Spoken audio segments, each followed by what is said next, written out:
La question n'est pas de savoir si la santé numérique est bénéfique pour le patient, mais bien de savoir comment faire en sorte que la grande majorité d'entre eux puissent en bénéficier le long du parcours patient.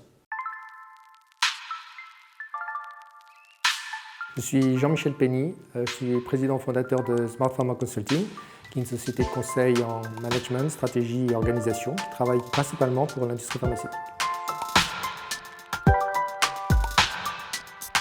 Ce qui est important pour l'industrie pharmaceutique, c'est de rester concentré sur son champ d'expertise et au périmètre de sa légitimité. En d'autres termes, ce que nous pensons, c'est qu'il faut que les laboratoires pharmaceutiques qui veulent s'investir dans la santé numérique doivent favoriser le développement de l'information et de la formation des patients, bien entendu en collaboration avec les professionnels de santé, les autorités de santé et, non des moindres, les associations de patients.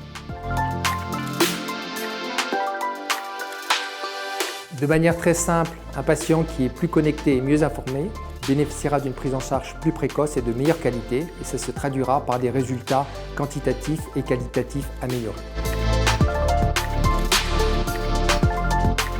La France est très clairement en marche accélérée, je disais, vers la numérisation de la santé.